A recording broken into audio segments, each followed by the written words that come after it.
श्री मोक्ष मार्ग प्रकाशक ग्रंथ से त्रीजा अधिकार पर આપણે સ્વાધ્યાય ચાલી રહ્યો છે।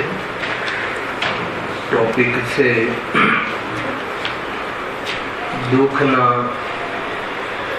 નિવૃત્તિના ઉપાયોનું જૂઠાપણું। એટલે દુઃખ દૂર કરવાના જે પણ જે ઉપાય કરે છે એ બધા જૂઠા ઉપાય છે। અર્થાત સુખી થવાના ઉપાયો જે પણ કરે છે એ જૂઠા ઉપાયો કરે છે।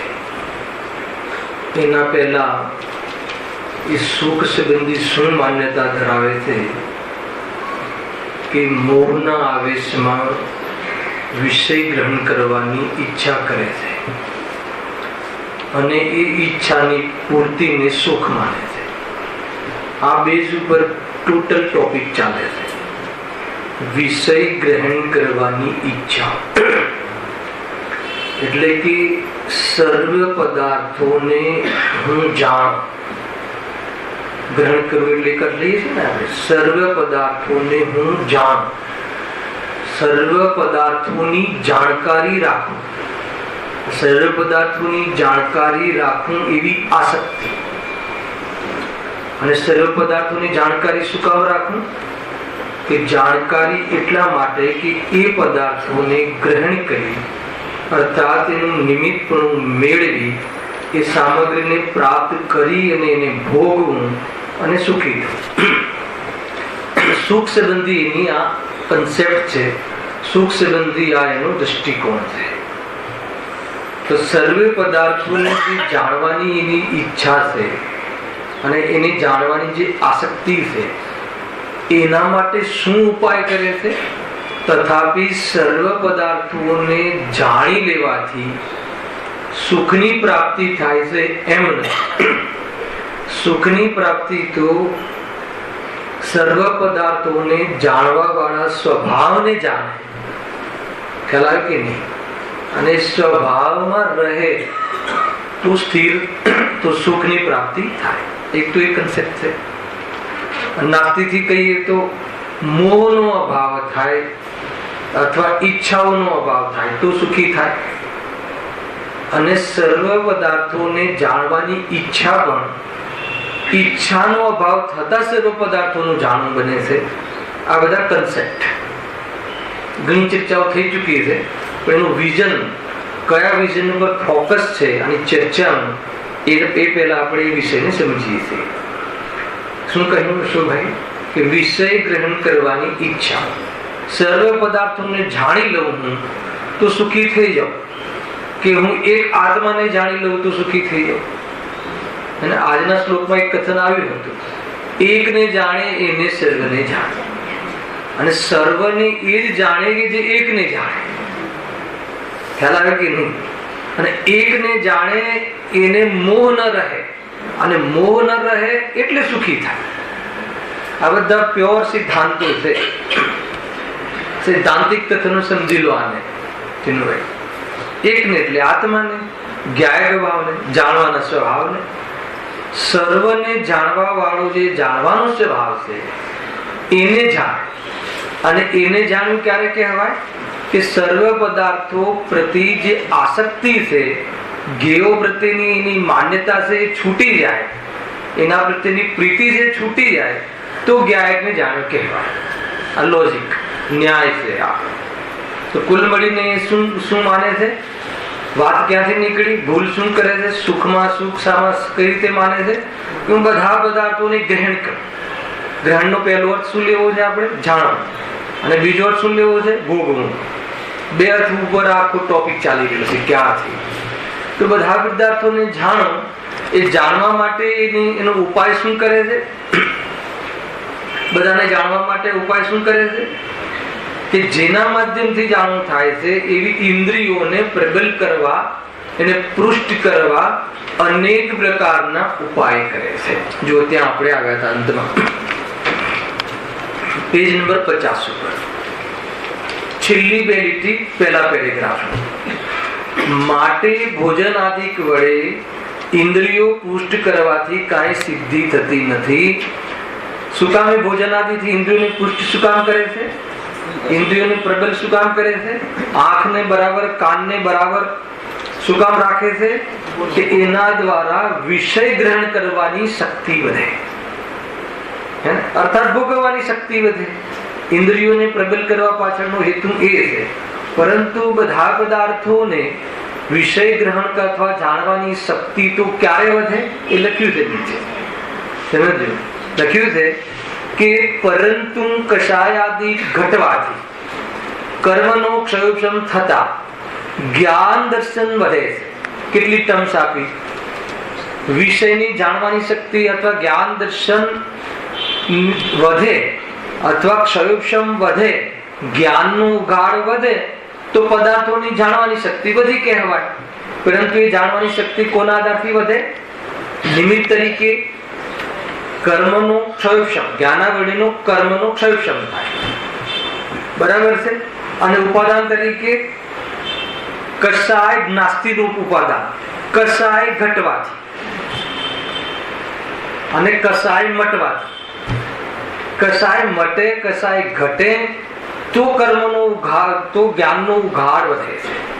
એના આધાર ઉપર આપણે લાસ્ટ અહીંયા સુધી ચર્ચા કરી હતી. એટલે ભોજન આદિથી શરીર આદિની પુષ્ટિ કરતા એને કાંઈ સિદ્ધિ થતી નથી. શાની સિદ્ધિ થતી નથી? વિષયને ગ્રહણ કરવાની શક્તિ એનાથી વધતી નથી. ગુરુદેવના પ્રવચનમાં લખ્યું છે કે કોઈ પંડિત અથવા કોઈ જીવ બદામ આદિ ખાય અને કે જ્ઞાન વધે તો કે એનાથી જ્ઞાન વધતું નથી. ત્યાં એમ પણ લખ્યું કોઈ બ્રાહ્મી તેલનો માલિશ કરે કે જેને લઈને જ્ઞાન વધે તો કે એનાથી વધતું નથી. તો શાનાથી જ્ઞાન વધે છે? કસાય ઘટવાથી જ્ઞાન વધે છે. ખ્યાલ આવે કે નહીં? કોઈ પણ લાસ્ટ ટાઈમ લીધું પણ હતું આપણે, અહીંયા સુધીનો વિષય ચાલ્યો હતો કે તીવ્ર કસાયમાં જ્ઞાન બૂઠું થઈ જાય છે. એ સોચવાનું બંધ કરી દે છે. જ્યારે કસાય માથે હાવી થઈ જાય, કસાય વિશેષ તીવ્ર થાય એટલે જ્ઞાન જાણે એમ કે જડ થઈ ગયું હોય, વિચારવાનું જ બંધ કરી દે અને અન્યથા પ્રવૃત્તિ કરે છે. એટલા માટે કસાય ઘટવાથી. તો કસાય ઘટવામાં જે જ્યારે કસાય મંદ હોય એ વખતે જ્ઞાન વિશેષ વિચાર શક્તિ દ્વારા વસ્તુને ઓળખી શકે છે અને કસાય મટે તો જ્ઞાન પૂર્ણ રૂપે સમ્યક થઈને ખીલી જાય છે. એની ચર્ચા આપણે કરી હતી. જો શું ઉપાય કરીએ છીએ આપણે જ્ઞાન વધારવા માટે? યદ્યપિ જ્ઞાનીઓ, ધર્માત્માઓ, આત્માર્થીઓ એમને જે જ્ઞાનનો વિશેષ જુગાડ થાય છે, આત્માર્થીને પણ ભલે સમ્યક દૃષ્ટિ ના હોય પણ કશાય મંદ હોય છે. અને મંદ કશાયનું આધાર શું છે? કે કશાય ગમતી નથી, કશાયમાં રહેવું પોસાતું નથી. એ જીવનો જ્ઞાનનો ઉઘાડ ઓટોમેટિક વધે છે. કેમ કે કોઈ જીવ પૂછે ને કે કર્મનો ક્ષયોક્ષમ કેવી રીતે થાય? અમારે જ્ઞાન વધારવું છે તો જ્ઞાન વધારવા માટે કશાય ઘટવી જોઈએ. કશાય ઘટે તો જ્ઞાનનો ઉઘાડ થાય. આપણે ઘણા ઉદાહરણો લીધા હતા કે કોઈ કશાયની મનતાનું નિમિત્ત ગુણ પામીને જીવ સંગની પંચેન્દ્રિય થયો એટલે એટલો જ્ઞાનનો ઉઘાડ થયો. ખ્યાલ આવે કે નહીં? યદ્યપિ સાચો આત્માર્થી જીવ હોય અર્થાત જે સમ્યદૃષ્ટિ જીવ હોય એને જ્ઞાનના ઉઘાડનું તરફનું લક્ષ્ય નથી હોતું. એને કોઈ જ્ઞાનના ઉઘાડની કોઈ ગરજ નથી હોતી કે મારે જ્ઞાન વધારે ઉઘડે. પરંતુ જેટલું જ્ઞાન છે એ પર્યાપ્ત છે.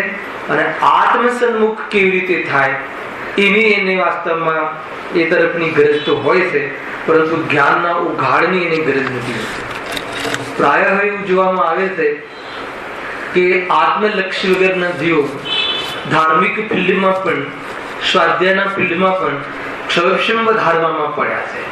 પરંતુ ક્ષયોક્ષમ વધારવામાં કોઈ આત્મકલ્યાણ થઈ જાય એમ નથી.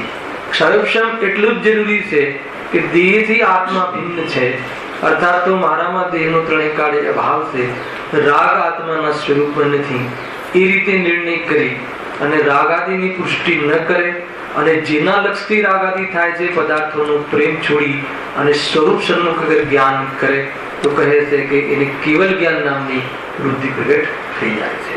એટલે અહીંયા સુધીનો આપણે વિષય પહેલો જે ટોપિક હતો, 2 વિઝન બતાવ્યા હતા ને, કે પહેલા વિઝનમાં કેવી રીતે એ તો બધા પદાર્થોને જાણી લો એવી ઈચ્છા કરે છે, અને બધા પદાર્થોને જાણીને સુખી થઈ જાઓ તો કહે છે કઈ વાંધો નહીં, તારે બધા પદાર્થોને જાણવા છે ને, પણ એના માટે પણ તું જે ઉપાય કરે છે ખોટું છે. બધા પદાર્થોને જાણવા માટે તું ઇન્દ્રિયોને પુષ્ટ કરે છે, અનેક પ્રકારે દોડાદોડી કરે છે, અનેક શાસ્ત્રો અહીંયાથી વાંચી લઉં ને ત્યાંથી વાંચી લઉં ને આને યાદ કરું ને તેને યાદ કરું ને, તો એ રીતે તું જે પ્રવૃત્તિ કરે છે એનાથી જ્ઞાન નથી વધતું. તો જ્ઞાનનો ઉઘાડ કેવી રીતે વધે છે, જ્ઞાન દર્શનની શક્તિ કેવી રીતે વધે છે, કશાય નષ્ટ થવાથી અથવા તો કશાય મંદ થવાથી જ્ઞાનનો ક્ષમ ઘણો વધે છે. અને કશાય મંદ કેવી રીતે થાય, ખ્યાલ આવે કે નહીં? અહીંયા જે કશાયની મંદતા લીધી છે ને, મોહની મંદતાના આધાર પર લીધી છે. ખ્યાલ આવે છે? મોહ મંદ પડે તો આત્મસન્મુખ થવાનું જ્ઞાનનો ઉઘાડ વિશેષ વધે છે, અર્થાત એ સંબંધી પુરુષાર્થ વધે છે. કશાયની મંદતા અધ્યાત્મમાં એમ કહે છે કે બહારના પદાર્થો પ્રત્યે લાલસા ઘટવી અને વાસ્તવમાં સ્વરૂપ સંચેતનનો પુરુષાર્થ વધવો, એને જ વાસ્તવમાં કશાયની મંદતા કહી છે. આગમમાં તો ક્રોધ આદિ મંદ પડવા, એ બધાને પણ પ્રપોષને કોઈ અપેક્ષિત કથન છે, એને પણ મંદ કશાય કહે છે. હા, બીજો શું એનો દ્રષ્ટિકોણ છે? એને સુખી થવા માટે નહીં ભાઈ, બધી જ સામગ્રી મને મળી જાય એના માટે તો જાણકારી વધારતો હતો. આપણે શું કામ જાણવા માટે પ્રવૃત્તિએ છે એટલા માટે કે પદાર્થને આપણો કરી લઈએ, એ પદાર્થની જાણકારી લઈને મેળવી લઈએ. તો બીજા વિઝનનો હવે બીજો પેરેગ્રાફ આપણે આજે પ્રારંભ કરીએ છીએ કે એ પદાર્થોમાં એનું વિઝન એ છે, એનું લોજિક એમ સમજે છે, કોણ? અજ્ઞાની એમ સમજે છે કે બધા જ પદાર્થો મારી પાસે આવી જાય, સામગ્રીને હું બધી મેળવી લઉં અને એ સામગ્રીમાંથી હું ભોગવી અને સુખ પ્રાપ્ત કરી લઉં. ઠીક, કઈ વાંધો નહીં, તું એ રીતે માને છે, પરંતુ એ તો પેલી તારી માન્યતા ખોટી છે. સંયોગોમાંથી સુખ નથી મળતું, એ નક્કી વાત છે, છતાં તું સંયોગો મેળવીને સુખી થઈ છે જે માન્યતામાં સંયોગો મેળવવાનો જે પુરુષાર્થ કરે છે, અર્થાત એનો ઉપાય કરે છે, એ ઉપાય પણ જૂઠા છે. સંયોગોનું મળવું, બહારમાં ધન, શરીર આદિ સંયોગો, દેવશાસ્ત્ર, ગુરુ આદિ, શુભ અનુષ્ઠાન, અશુભ અનુષ્ઠાન બધા લઈ લેવા, એનું મળવું એ પુરુષાર્થને આધીન નથી. મળ્યા પછી ટકવું એ પણ તારા ઉદ્યમને આધીન નથી. એમાં તું જે ઉપાયો કરે છે અને એને ઉપાય કરી અને તું દુઃખી થાય છે, પરંતુ એ ઉપાયના આધાર ઉપર તને સંયોગો મળે એમ નથી. એની ચર્ચા આ પેરેગ્રાફમાં આવે છે. વિઝનનો ખ્યાલ આવવો જોઈએ. ઉપાય જૂઠા કરે છે. પહેલા તો એનું તો મૂળમાં ભૂલ છે, એ તો સંયોગો મેળવીને સુખી થવા માંગે છે. પહેલા તો કહે છે કે એ તારી સુખ મેળવવાની જે કલ્પના છે, સુખ મેળવવાનો તારો જે દ્રષ્ટિકોણ છે, માન્યતા છે, એ જ ખોટી છે. કે સામગ્રીથી સુખ મળે એ વાતમાં ભૂલ છે. અને સામગ્રી મળે છે ખરી, પણ સામગ્રીથી સુખી થઈ જવાય છે એ વાત ખોટી છે. અને સામગ્રીથી સુખી થવાય છે માની અને તું સામગ્રી મેળવવાના જે ઉપાયો કરે છે એ પણ જૂઠા છે. હવે એ પહેલા તો એ સિદ્ધ કરે છે કે તું સામગ્રી મેળવવાના, સુખી થવા માટે સંયોગો અર્થાત સામગ્રી મેળવવાના ઉપાયો કરે છે, એ બધા જૂઠા છે. કેમ કે એ સંયોગો પણ તારા ઉપાયને આધીન નથી.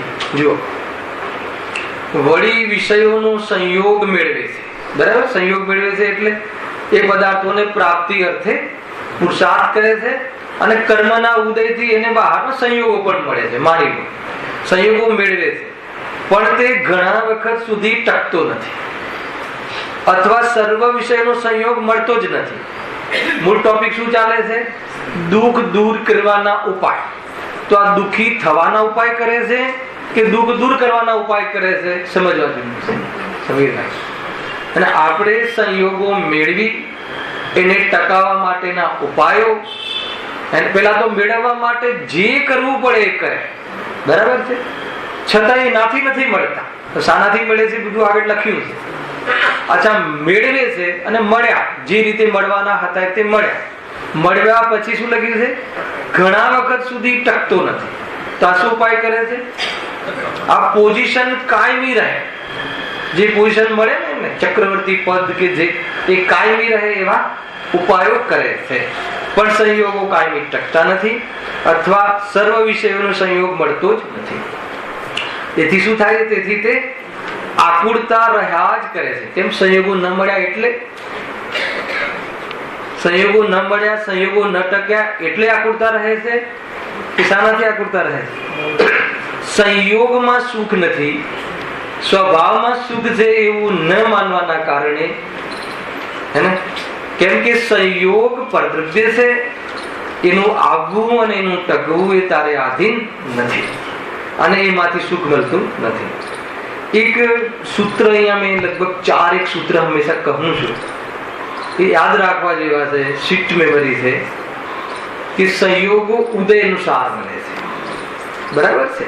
પછી સુખ દુઃખ પરિણામ અનુસાર થાય છે અથવા કષાય અનુસાર થાય છે, કાર્ય યોગ્યતા અનુસાર થાય છે અને ધર્મ પુરુષાર્થ અનુસાર થાય છે. 4 સિદ્ધાંતો જો ઘડે ઉતરી જાય તમે પૂરું પરમાણુ ખ્યાલ. સંયોગો કોના અનુસાર છે? ઉદય અનુસાર. ગમે એટલા મતલબ કે આ બહારમાં દેવશાસ્ત્ર ગુરુનો સંયોગ મળવો, કેટલા સમય સુધી રહેવું, એમાં જીવનું કાંઈ ચાલતું નથી. બહારમાં શરીર મળવું, બહારમાં સગાવાલા મળવા અને કેટલા સમય એનો સંયોગ રહેવો, એમાં જીવનો કોઈ ઉપાય ચાલતો નથી, બરાબર છે. તો એ ઉદય અનુસાર મળે છે અને સુખ દુઃખ પરિણામ અનુસાર અર્થાત કષાય અનુસાર. જેટલી કષાય વધારે એટલો દુઃખી, ઓછી કષાય તો ઓછો દુઃખી, કષાયનો અભાવ તો સુખી. આ સિદ્ધાંત છે, બરાબર છે. અને કાર્ય યોગ્યતા અનુસાર થાય છે, બરાબર છે, કે આપણા અનુસાર ઈચ્છા અનુસાર થાય. ઈચ્છા અનુસાર ઈચ્છા થાય, પણ ઈચ્છા અનુસાર કોઈ કાર્ય થાય, કોનું? કોઈ પણ દ્રવ્યનું. આપણું પણ, આપણું કાર્ય પણ આપણી ઈચ્છા અનુસાર ન થાય. ખ્યાલ કે નહીં? તો કાર્ય યોગ્યતા અનુસાર થાય અને પુરુષાર્થ ધર્મ, ધર્મ એટલે શું? પુરુષાર્થ અનુસાર થાય. પુરુષાર્થ શું છે? ભેદ જ્ઞાન, આત્માની દ્રષ્ટિ. એમાં કર્મ અનુસાર નહીં, એમાં સંયોગ અનુસાર નહીં, ખ્યાલ એમાં પુરુષાર્થ અનુસાર થાય. એવી ચર્ચા આપણે ઘણી વાર અહીંયા કરીએ છીએ. એને લક્ષ્યમાં રાખીને આપણે વાંચીએ છીએ. પેરેગ્રાફ જુઓ. વળી વિષયનો સંયોગ મેળવે છે પણ તે ઘણા વખત સુધી ટકતો નથી અથવા સર્વે વિષયનો સંયોગ મળતો જ નથી, તેથી તે આકુરતા જ રહ્યા કરે છે. બરાબર? સંયોગો તો મળે છે પરંતુ ટકતા નથી. વળી એ વિષયોને પોતાને આધીન રાખી જલ્દી જલ્દી ગ્રહણ કરવા ઈચ્છે છે. પછી બીજો શું ઉપાય? આ બધા ઉપાયો કરે છે. કોણ કરે છે? આ અજ્ઞાન. કોણ કરે છે? હે ને? જે આવો ઉપાય કરતો હોય એ અજ્ઞાન. જે આવો ઉપાય કોઈ અંશ કામ કે આપણે કરી દઈશું ભાઈ, જે આવો ઉપાય કરતો શાના માટે? સુખી થવા માટે. કયો ઉપાય કરે છે? વિષય ગ્રહણ કરવા. અને વિષય ગ્રહણ કરવામાં શું કરે છે?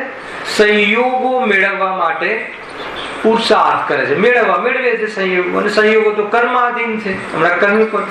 અચ્છા, સંયોગો મળે ને આપણે શરીર મળે ને શું કરવા માંગીએ છીએ? આપણે એક સમય પણ આપણાથી એનો વિયોગ ન થાય એવા અમર રહેવાનો પ્રયાસ, આ પર્યાયને, આત્મા તો અમર છે, એને અનુભવવાનો પ્રયાસ ન કરતા જે કોઈ સંયોગી પર્યાય છે એ અમર રહે એવો પ્રયાસ કરે. એના પ્રયાસમાં શું શું કરે છે એ કહેવાની, યાદ કરાવવાની જરૂર છે.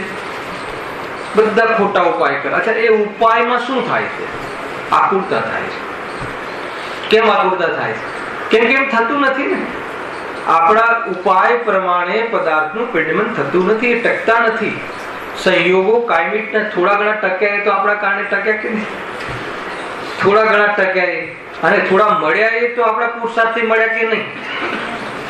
આપણને એવો ભ્રમ થઈ જાય. આગળ બહુ સરસ એની ચર્ચા છે. જો વળી એ વિષયોને પોતાને આધીન રાખી, કયા વિષયોને? જે મળ્યા છે એને આધીન રાખી જલ્દી જલ્દી ગ્રહણ કરવા ઈચ્છે છે. જલ્દી ગ્રહણ એટલે બધું આને લઈ લો, આ મેળવું, એને હવે 5 કરોડ મળ્યા, હવે 100 કરોડ મળ્યા, હવે આ પ્લોટ મળ્યો, હવે આ પ્લોટ લઈ લો, હવે આ પ્લોટ લઈ લો.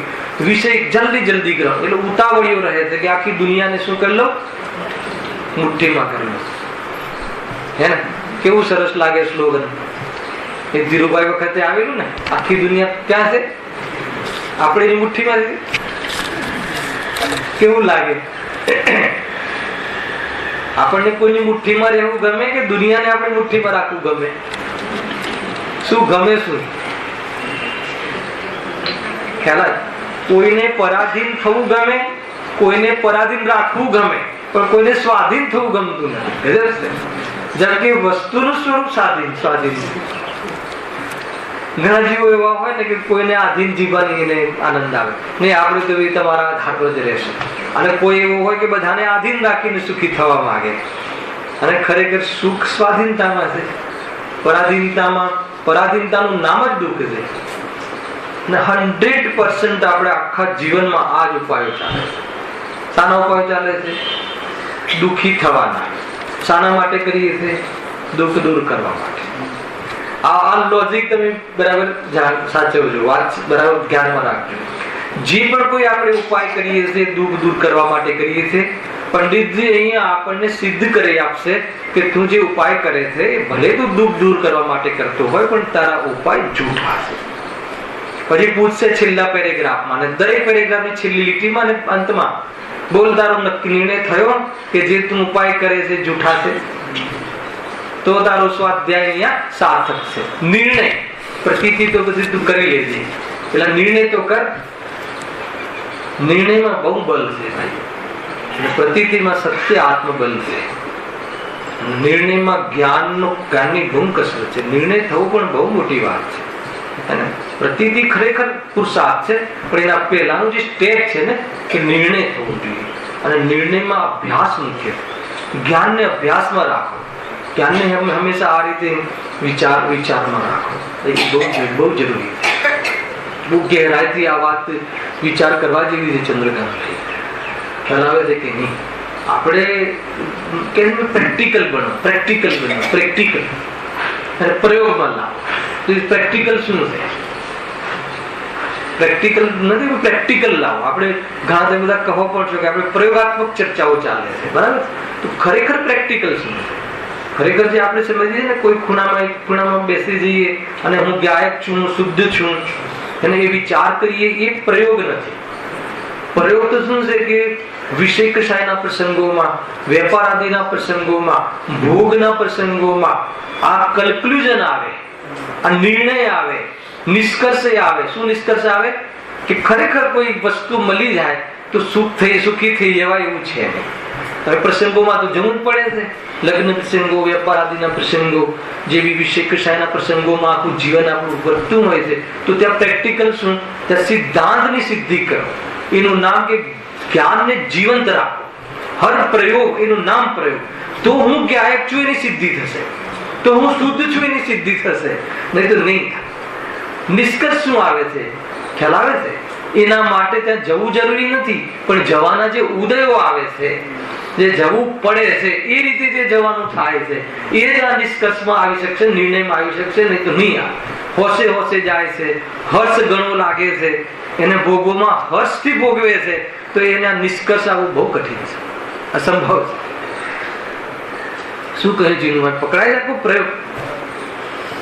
ધર્મ પરિભાષા નથી, ધર્મ પ્રયોગ છે. ભલે ને સમજાવવા પરિભાષા કરવામાં આવે, પરંતુ પ્રયોગ છે. અને જીવન પ્રયોગશાળા છે. બોલો ક્યાં જવાની જરૂર છે? ખ્યાલ આખી વાત સ્લોગન કે ધર્મ શું છે? પરિભાષા નથી. ધર્મ કોઈ ખાલી દિવાલ ઉપર પોસ્ટર લગાવવા માટે કથન માત્ર નથી. શું વાક્યો એક દિવસના બદલવા એના માટે નથી. ધર્મ તો પ્રયોગ છે. ધર્મ તો જીવ તત્વ અને પ્રયોગનું તત્વ છે. તો એ પ્રયોગ તત્વ છે. ક્યાં પ્રયોગ કરવાનો? પ્રયોગ ક્યાં કરવો? પ્રેક્ટિકલ ક્યાં કરવું? આપણે ભણીએ ને થિયરી ક્લાસમાં ભણાવે, આ થિયરી ચાલે છે, આ બધી થિયરી ચાલે છે. અહીંયા થિયરી છે, આ પ્રયોગ નથી. ખ્યાલ? પ્રયોગ ક્યાં કરવો? કે જયારે કોઈ આપણને થપ્પડ મારે ત્યારે પ્રયોગ કરો. ખ્યાલ? બસ આ જ મેઇન છે. આપણે પ્રયોગમાં લાવવાનો અર્થ આ છે. નીતિનભાઈ પકડીમાં આવે છે. થિયરીમાં તો શું છે, અત્યારે અહીંયા જે હું વક્તવ્ય આપી રહ્યો છું, તમારામાંથી હું કોઈને અહીંયા ઉભો કરી દઉં તો આના કરતા બી ટોપ વક્તવ્ય આપે તો બહુ મોટી વાત નથી. અને એટલું આપણે થિયરિકલ તો બહુ અભ્યાસમાં છીએ આપણે, એની ના નથી, પણ પ્રયોગમાં આવવું બહુ જરૂરી છે, જેને કહેવાય એપ્લિકેશન, ટુ એપ્લાય. તો એના વગર અંદરની જે કઠોરતા છે ને એ ઢીલી નહીં પડે. હવે પણ કઈ રીતે લાવવું? તો એના માટે કહે છે કે જે અહીંયા કહ્યું ને કે ભાઈ તું જે ઉપાયો કરે છે એ બધા કેવા છે? જૂઠા છે. બધા પદાર્થોને તું સંયોગોને મેળવે છે, મેળવીને તું તારા આધીન રાખવા મથે છે, પણ એ લાંબો સમય તો ટકતા નથી, અને ટકે છે તો ત્યારે પણ કયું તું એમાં નિરાકુલ થઈ જાય છે. એને તો તું સર્વ બધા પદાર્થોને લેવાના ઓર પ્રયાસ કરે છે, અને સર્વ પદાર્થો તો તારા સંયોગમાં આવી શકવાના નથી. અને પદાર્થ અને તારી એક સમયની ઈચ્છામાં કેટલી ઈચ્છા છે? હવે 3 લોક નહીં, અનંત લોક મળી જાય, અને એટલી વાસના છે કે કોની? એક જીવની એક સમયની ઈચ્છામાં અનંત લોક પામવાની ઈચ્છા છે. જીવ કેટલા? અનંત. અને ઈચ્છાઓ કેટલી? અને એક ઈચ્છામાં કેટલી ઈચ્છા? અને લોક કેટલો? 3 લોક. હવે વિભાજન કેવી રીતે કરવું? બટવારો કઈ કોને આપવું? ખ્યાલ આવે કે નહીં?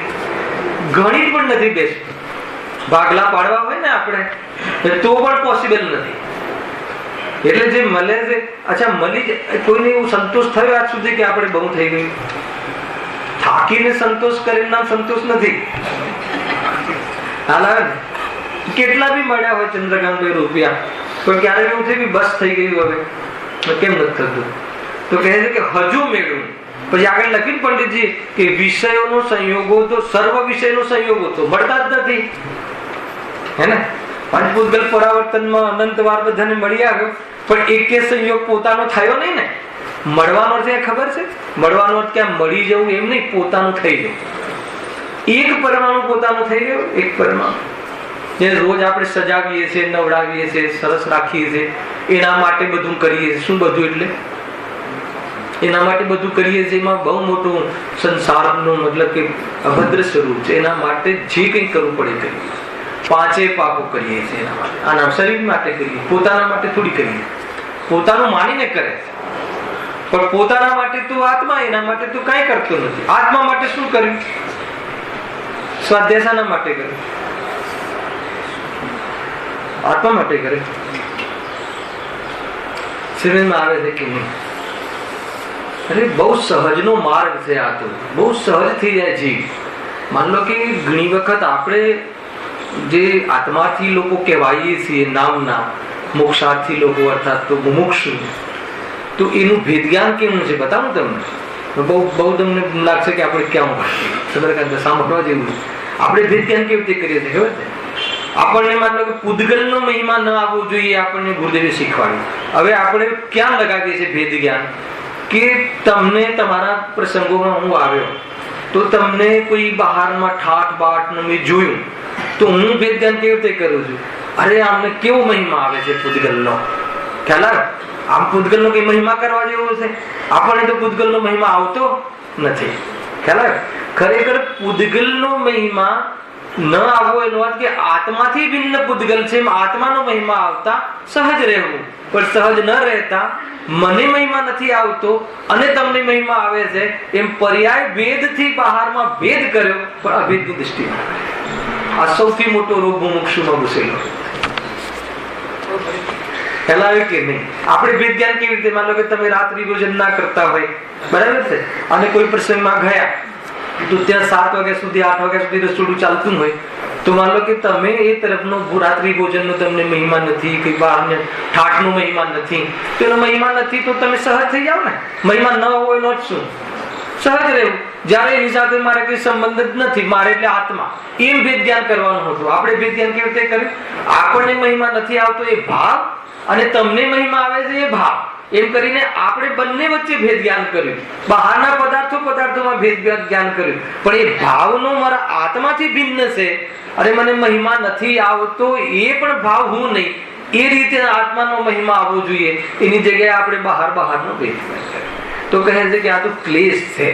તું જેને ભેદ જ્ઞાન કહે છે ને, એ તો ક્લેશ છે. અને ખરેખર એને એ જ પછી એને લઈને પછી વાતો ચાલુ જ રહે. તો આમ કરે છે, તું સહજ રહેતો નથી. પછી ક્રમબદ્ધ ક્યાં ગયું, તારું વસ્તુનું સ્વરૂપ ક્યાં ગયું, છદ્રપીની સ્વતંત્રતા ક્યાં ગઈ? તો તું ભણ્યો શું આજ સુધી? તું લક્ષ્ય કેવળ આત્માનું કરતું નથી, લક્ષ્ય પૂર્વક તું તત્વ જ્ઞાન કરતું નથી. તત્વ જ્ઞાનના નામે તે તો બહેસ કરે કે વેદ્યાન કરી સમજવાજીનું, જેને થોડું ઘણું તત્વ જ્ઞાન, પોપટી જ્ઞાન, અને તત્વ જ્ઞાન ના કહેવાય, એને પોપટીયું જ્ઞાન કહેવાય, એને ચોપડી જન્ય જ્ઞાન કહેવાય. તો કહે છે કે એ જ્ઞાનમાં આખિરકાર જ્ઞાયકને ભૂલે છે. એટલે શાનો મહિમા આવ્યો? કષાયની મનતાનો મહિમા. એને કષાય રહિત આત્માનો મહિમા ના આવે. કેવલ જ્ઞાનનો મહિમા કરવા જેવું નથી, જ્ઞાયકનો મહિમા આવે એ મહત્વ છે. કેવલ જ્ઞાન મહિમા બનશે કે જ્ઞાયક મહિમા બનશે? કેવલ જ્ઞાની ને કેવલ જ્ઞાનનો મહિમા આવે છે કે જ્ઞાયકનો મહિમા આવે? સમ્યક દ્રષ્ટિ ને સમ્યક દર્શનનો મહિમા આવે છે કે આત્માનો મહિમા? આત્માના મહિમાનું નામ સમ્યક દ્રષ્ટિ, પ્રગટ કરવા ઉપાદેય કહ્યું, આશ્રય કરવા રૂપ નહીં. આખો વે બદલાઈ જાય. એટલે આપણે ત્યાં ને ત્યાં ફિલ્ડમાં નહીં, પણ વાત તો શું કરે, તું મિથ્યાત્વનું પોષણ કરે છે, તને ખ્યાલ નથી.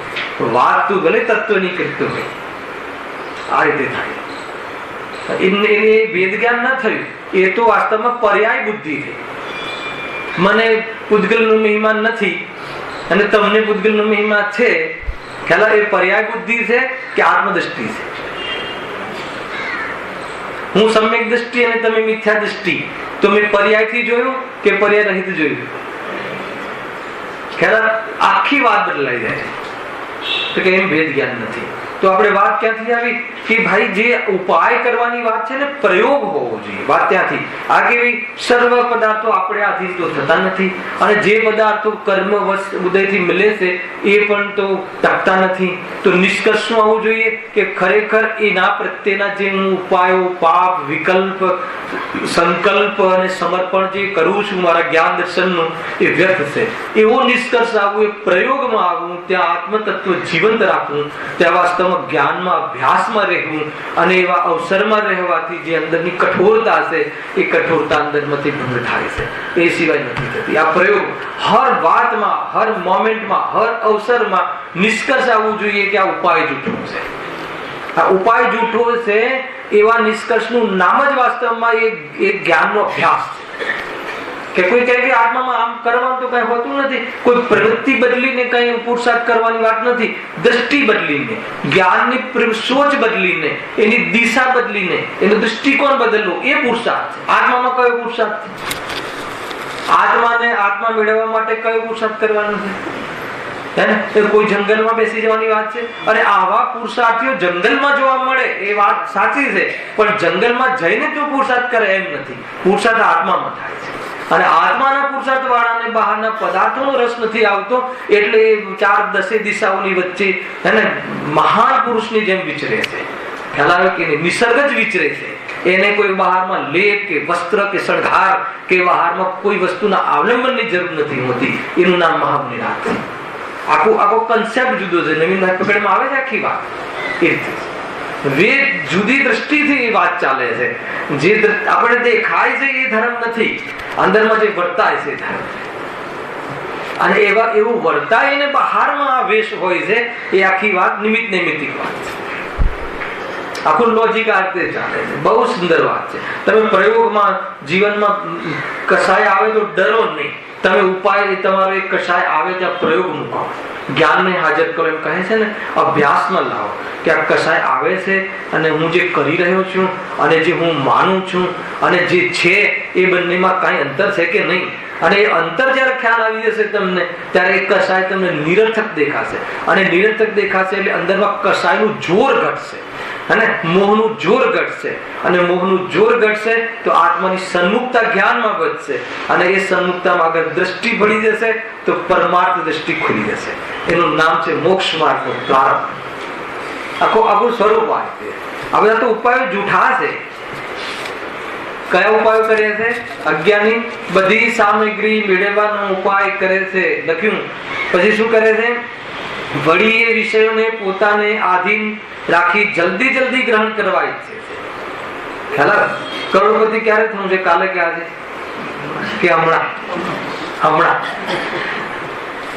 શીઘ્ર કેટલી ઉતાવળ, આ જલ્દી કરી લો, જલ્દી કરી લો, આ કમાઈ લો, જલ્દી કમાઈ લો. એકવાર મેં કીધું ને 24 કલાકમાં 48 કલાકનું કામ કરે છે અજ્ઞાન, ઓવર ટાઈમ. 24 કલાકનું 24 કલાકની વાત નથી, આ ગવર્મેન્ટને ખબર જ નથી, હે ને? જે પેલો લો છે ને કારીગરોના, કારીગરો તો 8 કલાક 12 કલાક, જે શેઠીઓ છે ને 24 કલાકમાં 48 કલાકનું કામ કરે છે. તો કહે છે કે એટલી મજૂરી કરે છે અને કહે છે કે હું શ્રેષ્ઠ છું, શેઠ છું. ખ્યાલ આવે કે નહીં? કેવો ભિખારી છે વાસ્તવમાં, કેવી ગુલામી કરે છે, કસાઈની એટલી ગુલામી કરે છે, એટલી ગુલામી, મોહની ગુલામી કરે છે, બળદ બનીને રહે છે. ખ્યાલ આવે કે નહીં? ચાન્સ છે ભાઈ, આ ભણવામાં ચાન્સ છે.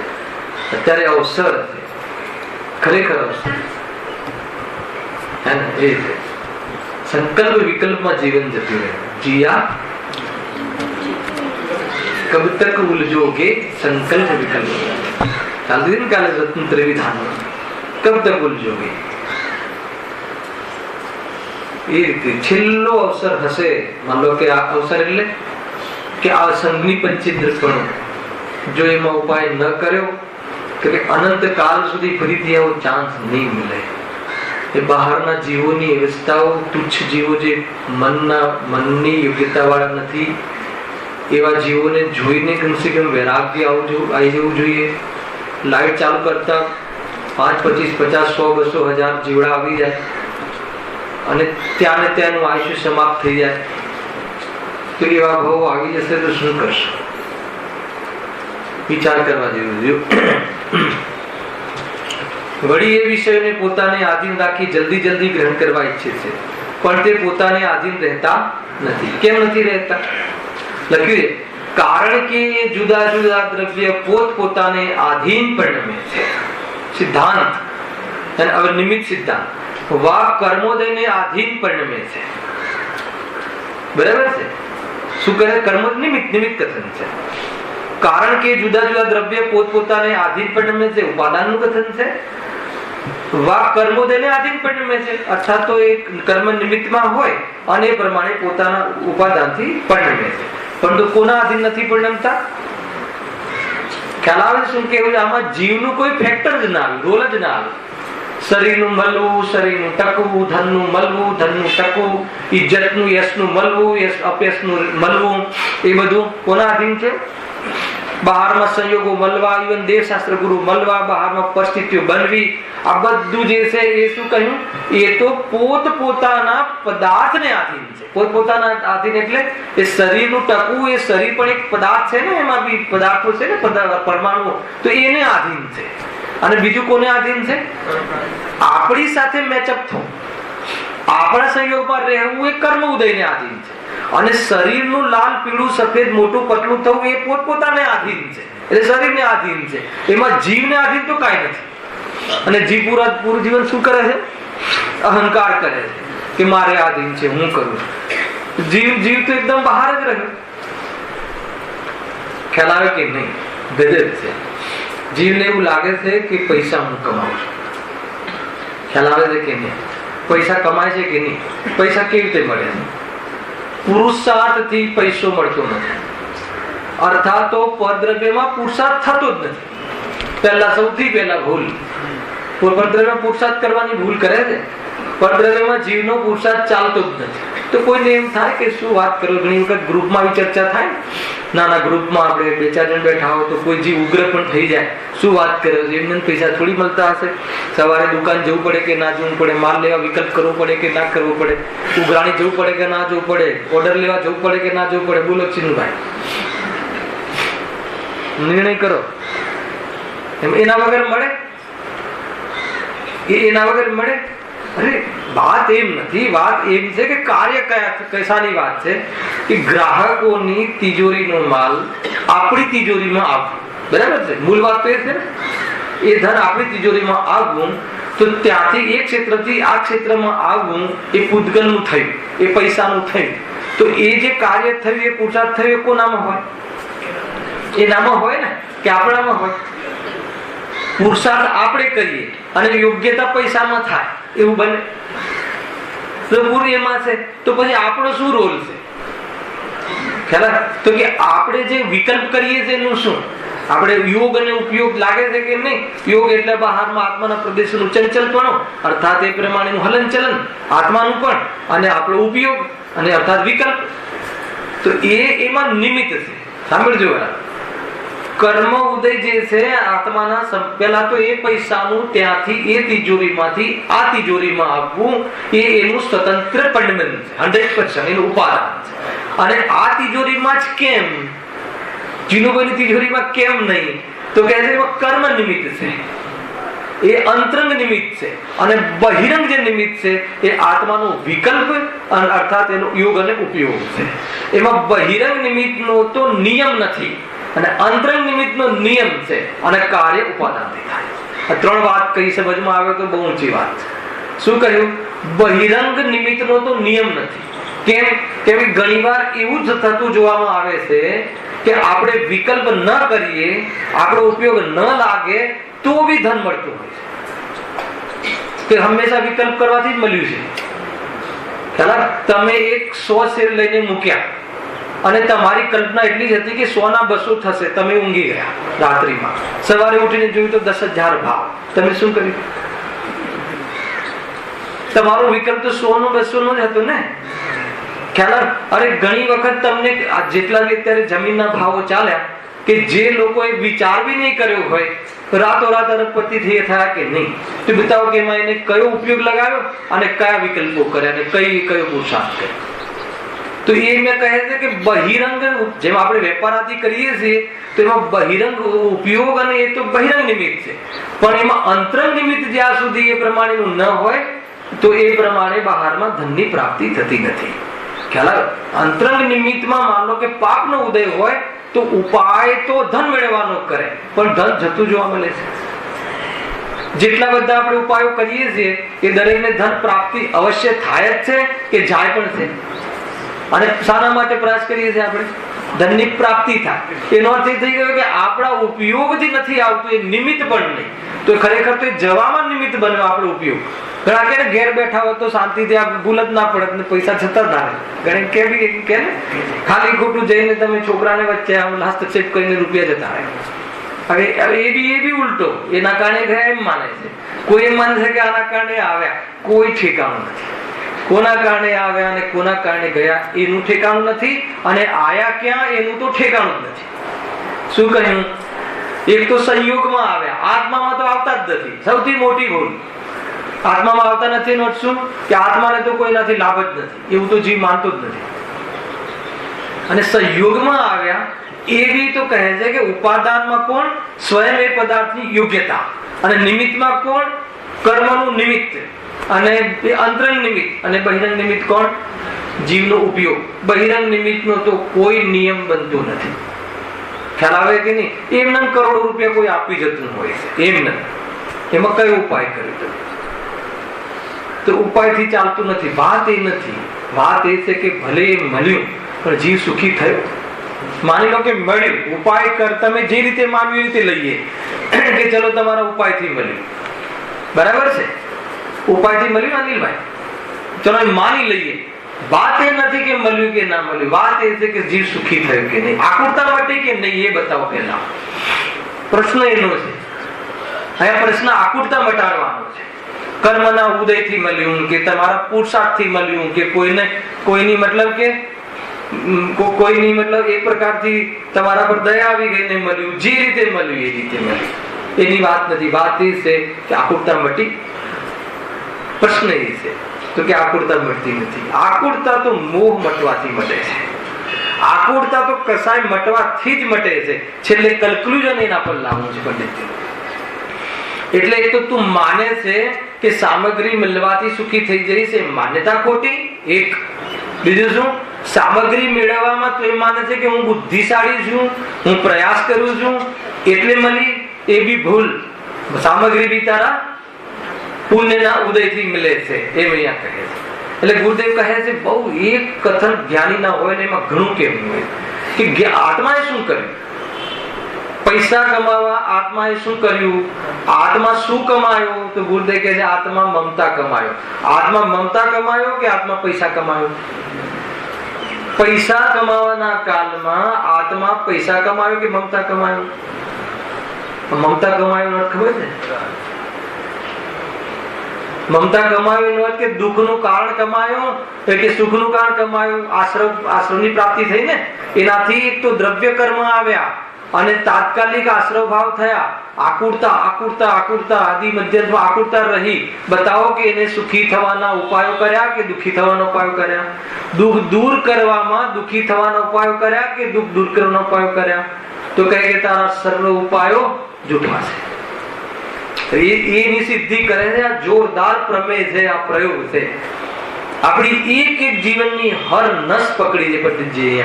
શ્વાસે શ્વાસે જે ઉપાય કરીએ જીવને ભોગના પ્રસંગોમાં એટલો હર્ષ થાય છે. જીવને ભોગના પ્રસંગોમાં જવું ગ્રસ્ત જીવનમાં વાત અલગ છે અને એમાં હર્ષ સહિત જોવું વાત અલગ છે અને એનો હર્ષ આવવો એ વાત અલગ છે. ભોગનો ભાવ આવવો એ આર્ત ધ્યાન છે અને ભોગોમાં મજા આવી એ રૌદ્ર ધ્યાન છે. હલાવે કે નહીં?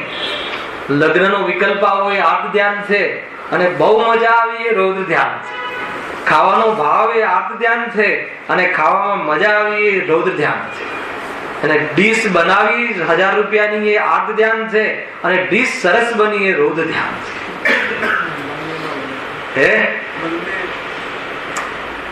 ખ્યાલ આવે છે? આત્મ ધ્યાન એક કે નથી આ. અને એ આત રૌદ્ર ચાલે છે અહીંયા કહે છે એનો પણ પ્રોબ્લેમ નથી, પણ એમાં તને શું લાગે છે? સુખ વૃત્તિ છે, કર્તવ્ય ભાષિત થાય છે. એ સૌથી મોટું મિથ્યાર્થ ચાલે. ગજબ છે. હું કહું છું કે પ્રસંગોમાં જવામાં અગર આ નિષ્કર્ષ આવે તો એ પ્રયોગ થયો કે ના થયો. અંતમાં તમે નિર્ણય એ આવે કે નહીં આપણે યોગ્ય પ્રસંગો નથી, હલાવે કે નહીં, તો એમ થતા જ તો દીક્ષા લેવાના ભાવ આવશે ને. નહીં તો નિવૃત્તિ જ નહીં થાય. 90 વર્ષે બી લાકડી લઈને જશે. ઘણી વાર તો કે હવે આ ઉપરમાં તમને આ નથી શોભતું તો એના ના હાજરી તો આપવી પડશે. ખ્યાલ આવે? 18 વર્ષ વાળા શોભે શુભે તો કોઈને નહીં, પણ 90 વર્ષ હવે આટલા વર્ષમાં કેટલા લગ્ન કરાયા મતલબ અનુમોદના કરી, શું કર્યું મતલબ હવે શું છે એમ? વેદ કષાયનો ઉદય છે કે નહીં?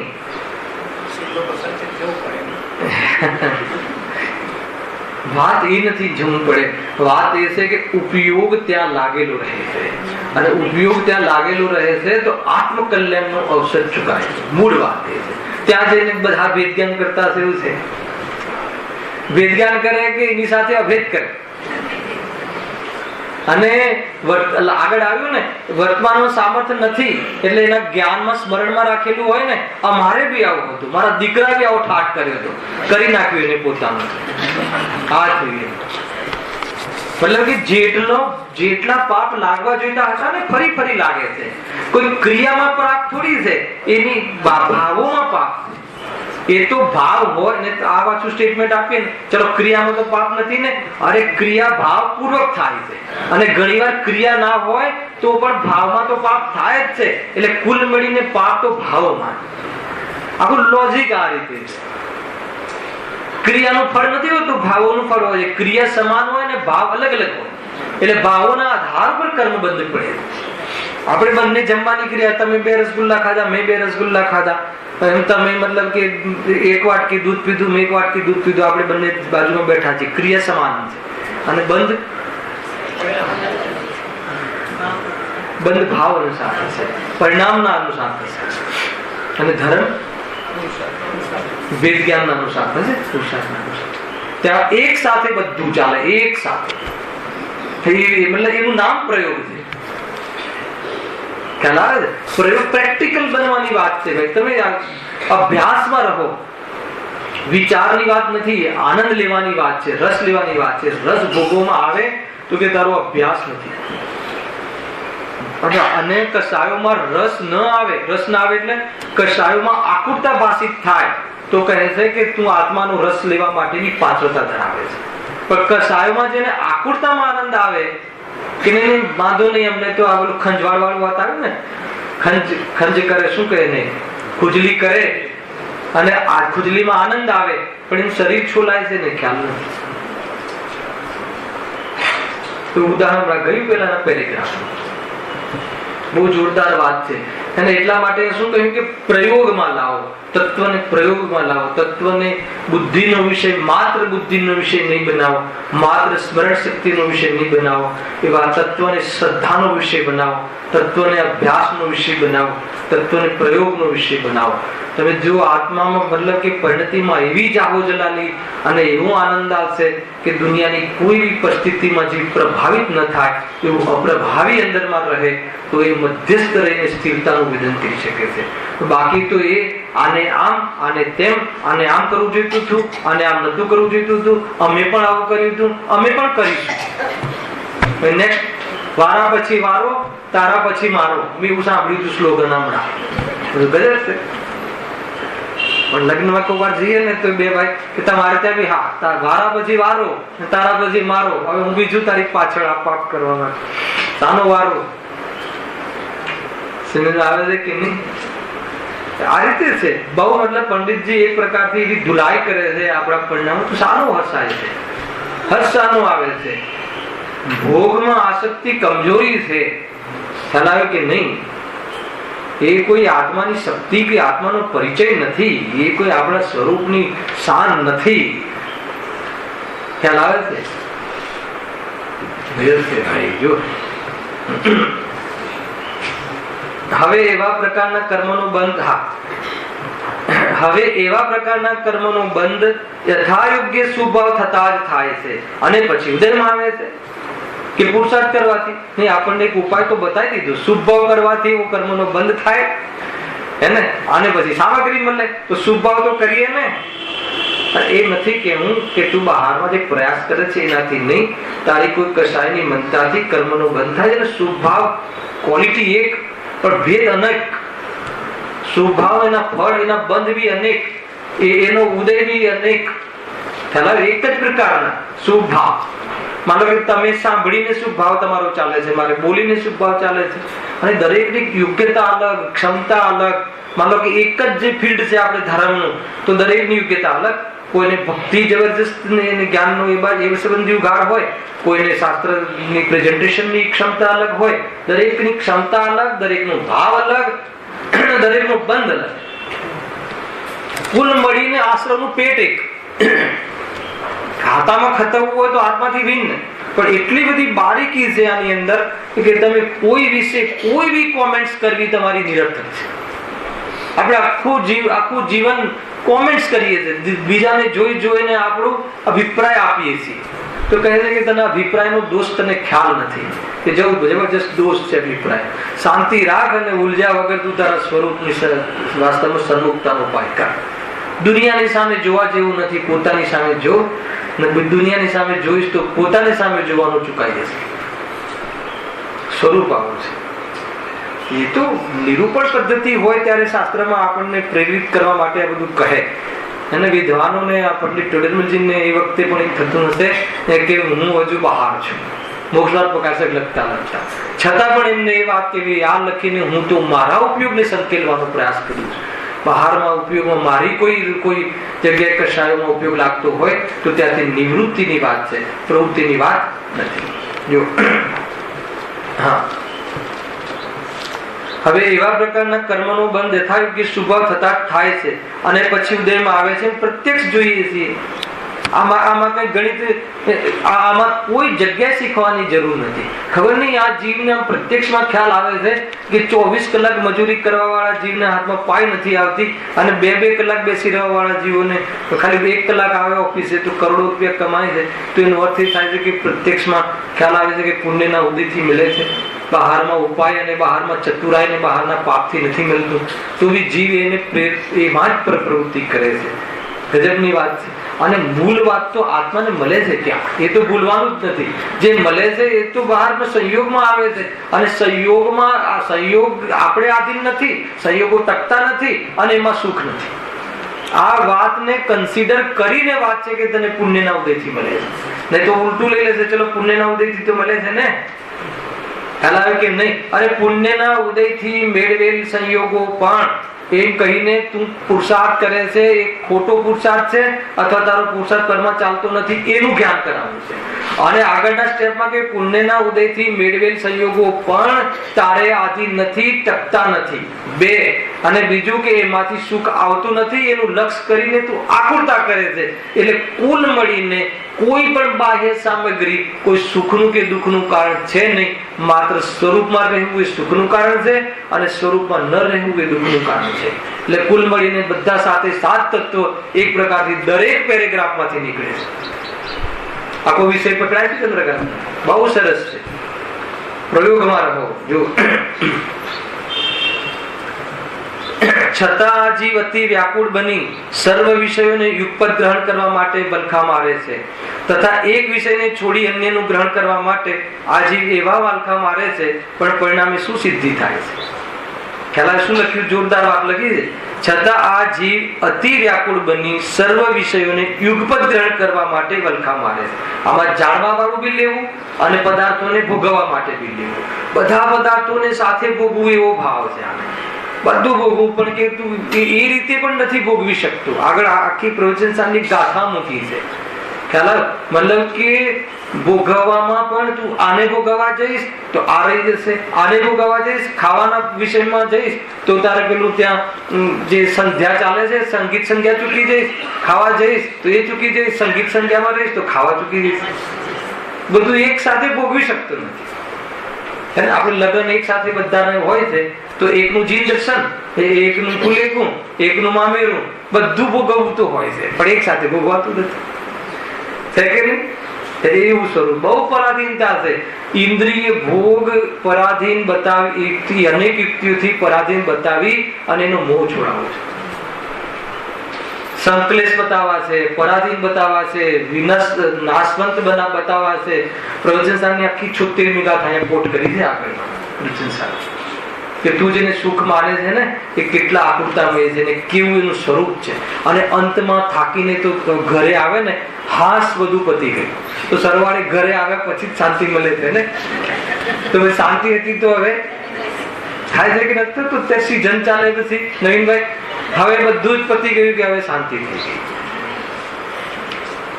એટલે સરવાળે તો બસ ખરેખર એ છે વિકલ્પોમાં અને ઉલઝવામાં સુખ છે નહીં. એની ચર્ચા કાલે આપણે હવે વિશેષ કરીશું.